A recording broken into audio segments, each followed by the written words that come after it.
In the middle of the clay court season, and we're currently in Madrid, but the French Open entry list has actually come out for the men and the women. Let's go have a look at the ladies' entry list, though, because there are some big names. They're actually having to play qualifying unless they get a wild card. Well, it wasn't easy. I think handling the emotions, the tension, the nerves of first round, it's never easy, and especially when I played her a couple of months ago and I lost, so I was really looking forward for the revenge in this case. How does Paula Badosa go from a locked-in main draw certainty to suddenly watching Eala steal the spotlight at the French Open 2026?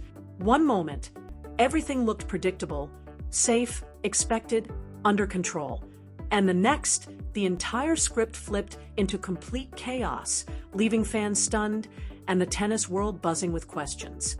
Was this a brutal rankings shake-up, behind-the-scenes politics, or a last-minute twist no one saw coming? Because whatever just happened didn't just change one player's fate. It might be the start of a shocking power shift in women's tennis. And if that's true, the entire tour could be on the verge of something massive. Of course, I'm excited for the Grand Slams ahead, Roland Garros. I know that I will be in the main draw, so I'm very excited about that. My first time to be in the main draw, so it's a new experience and everything to gain. The moment the French Open entry list dropped, it didn't just feel surprising. It felt completely upside down, like the tennis world had quietly rewritten its own rules overnight.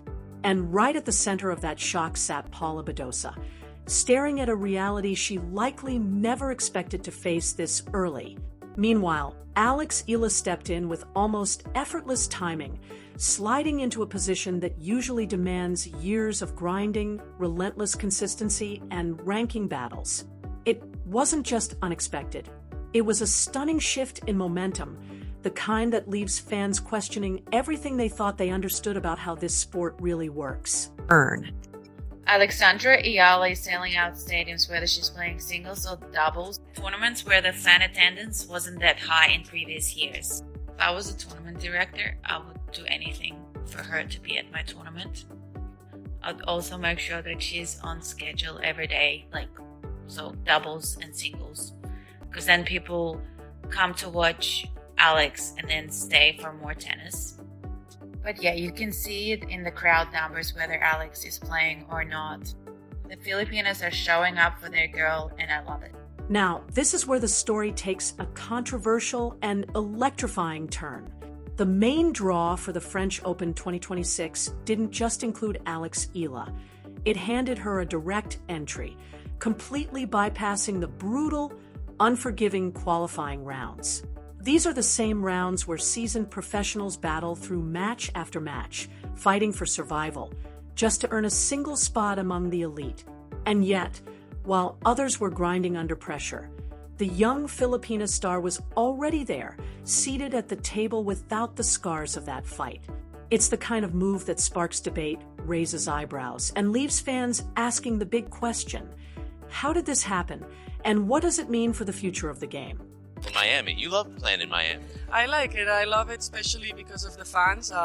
There's a lot of Latino fans, Spanish fans, so I feel a little bit like playing at home, and I love it, honestly. They push me and they motivate me super. So After Indian Wells, you went to Austin, made the semifinals there, picked up some nice wins. What kind of confidence did that give you coming into this event? Well, I needed that, especially for my body, to play 4 matches in a row with no day off, and seeing that my body was responding day after day. After the 4th one was tough, but I think I need to put my body into that situation. That alone is enough to raise eyebrows. But when you stack that decision next to Paula Badosa's situation, it suddenly feels like a plot twist no one saw coming. Because Badosa isn't some fading name clinging to relevance or struggling to stay in the conversation. She's a proven competitor, a player who has already established herself at the highest level, which is exactly why this moment hits harder, turning what should have been routine into something deeply confusing and impossible to ignore. Follow the calendar for me is an amazing part, because I now have that the ranking where the calendar kind of dictates where I go. So I've been to the most amazing courts and been able to play in the most amazing atmospheres. Of course, Miami, I've been able to play on Wimbledon Center Court, which is my dream, and that's been amazing, and so many more. Yeah. You're probably top 2 or 3 with, I think, the most loyal fan base in the world. Wherever you go, you have some of the most amazing supporters behind you. What kind of energy does that give you as you travel around the world trying to make them proud? It gives me so much motivation. She's not just another name on the list. Paula Badosa is a former top-ranked contender, a battle-tested competitor who has fought through injuries, clawed her way back up with relentless resilience, and built a reputation as one of the toughest players on tour. Her game, built on raw baseline power and unshakable mental grit, has carried her through some of the biggest stages in women's tennis. So when a player like that looks at the draw and sees Eala leapfrog into a main draw spot, the reaction goes beyond surprise. It becomes a quiet, undeniable disbelief, the kind that doesn't need words to be understood. And yet, when you zoom out, the decision starts to reveal a different kind of logic, one less about tradition and more about where modern tennis is heading. Because Eala's rise hasn't followed the slow, predictable path fans are used to, it's been loud, fast, and impossible to ignore. Her momentum was already building long before the French Open entered the picture, especially during the early hardcourt swing, where she began drawing attention most players spend years chasing. At the Australian Open, something unusual started happening. Fans weren't just showing up, they were arriving early, packing smaller courts beyond capacity, and turning routine matches into full-blown events. Social media clips captured crowds spilling across walkways, all waiting for a glimpse of a player who hadn't even been seated yet.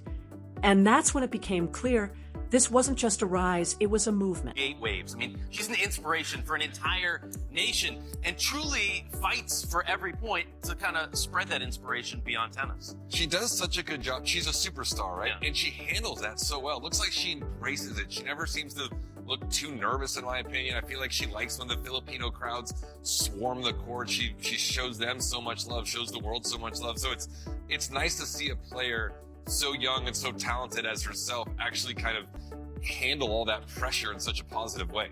That kind of reaction isn't just hype. It's what happens when a player connects with audiences on a level that goes far beyond rankings. And for Eala, that connection only grew stronger as the season progressed.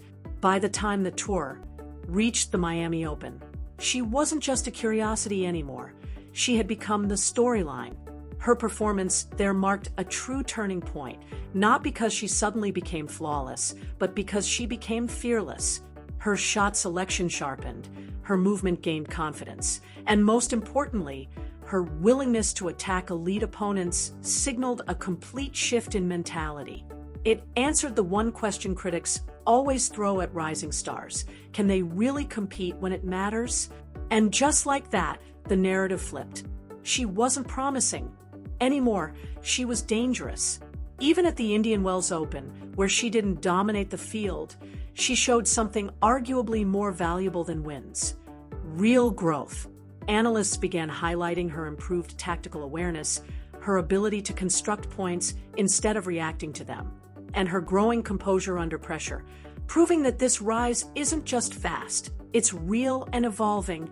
Middle of the clay court season, and we're currently in Madrid, but the French Open entry list has actually come out for the men and the women. Let's go have a look at the ladies' entry list, though, because there are some big names that are actually having to play qualifying unless they get a wild card. Starting on the women's side of things, the top 10 that are going to be involved are actually the top 10 of the rankings. So Sabalenka, Rybakina, and Goff-Swiatek will round out that top 4 for now, of course. The seeds don't get locked in until the week before, so this could still change, but those players are all the top 4 for now. Then, of course, Pegula, Anisimova, Svitolina, Paolini round out the top 8. Taking a look at the top 30. All of this matters now more than ever because tennis is no longer judged by rankings and results alone. It's judged by trajectory, influence, and global attention. And that's where the story takes an even more fascinating turn. Modern Grand Slam events like the French Open aren't just competitions anymore. They're global entertainment stages, driven by narratives, personalities, and worldwide engagement. And right now, Alex Eala represents something incredibly powerful. As a Filipina athlete rising on the world stage, she brings with her an entire region of passionate fans who see her as more than just a player. They see her as a symbol. That kind of connection is rare, and it's valuable. When experienced voices in the sport start recognizing a young player's potential, it carries serious weight. But when someone like Maria Sharapova takes notice, it hits differently. Sharapova knows exactly what it means to transcend tennis and become a global icon. She built a career that expanded into fashion, business, and worldwide branding. So when she sees that same spark in Eala, not just as an athlete, but as a personality capable of shaping culture, it adds a whole new layer to this rise. And when someone with that level of experience speaks, people don't just hear it, they pay attention. So that was not easy today, was it? That opening set was something else. Yes, it was definitely not easy. She was playing great, and I was struggling to find my rhythm a little bit. So, I was trying to play some longer rallies to get my rhythm. But yes, I was a little bit struggling in the first set. Did you know much about her before you took to the court? Did you see much tape of her playing? Not much. I mean, I didn't know her. I knew that she was Spanish. I knew that my coach told me that she likes to run around. Put all of that together, and the French Open decision starts to look less like a gamble and more like a calculated move. It's no longer just about rewarding past results. It's about recognizing what a player is becoming. And that's where the tension begins. Because from the perspective of Paula Badosa, this isn't about marketing, narratives, or global reach. It's about years of work, painful battles on court, and the belief that performance should still be the ultimate measure of worth. She has fought through injuries that disrupted her rhythm, rebuilt her form step by step, and earned a level of respect that very few players ever reach. So when the spotlight suddenly shifts, it doesn't feel neutral, it feels personal.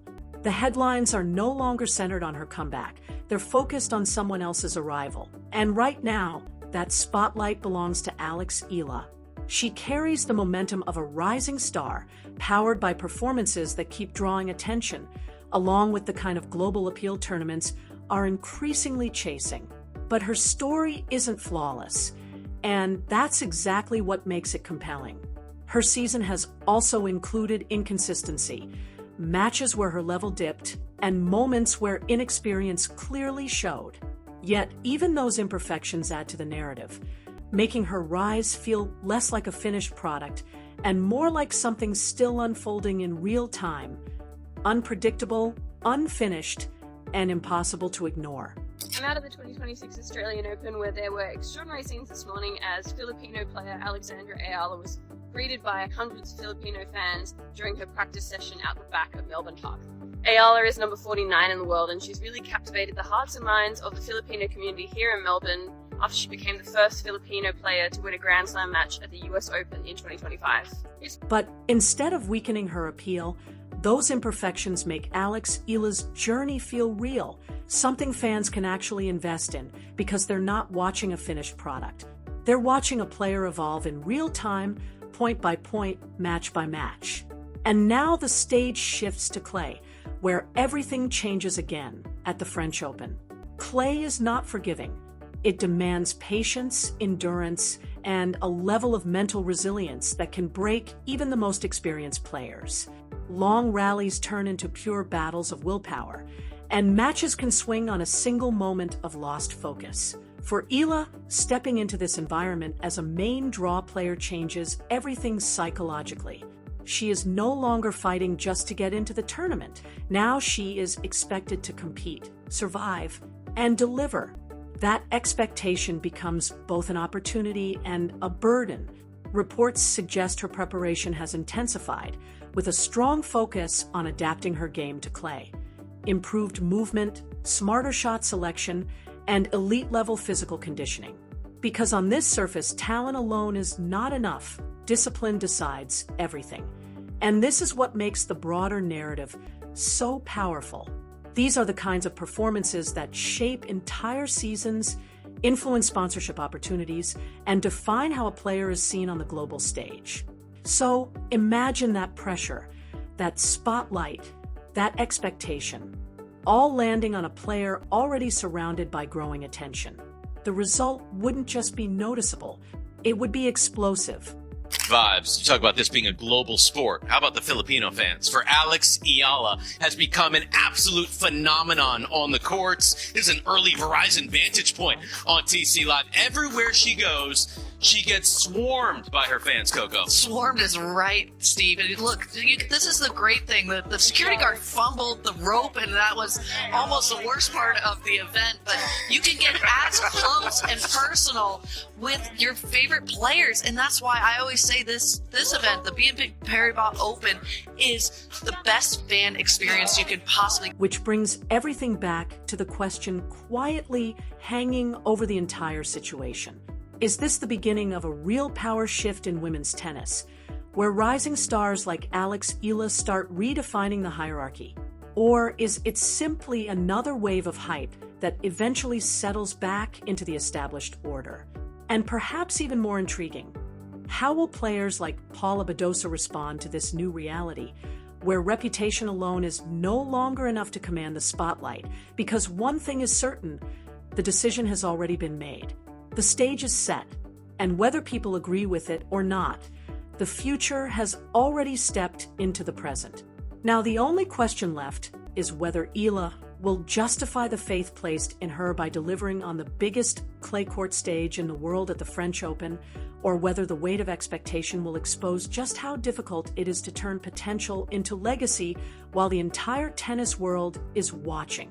For Eala, that transition is happening in real time. And with every match comes a new layer of respect, but also a heavier burden.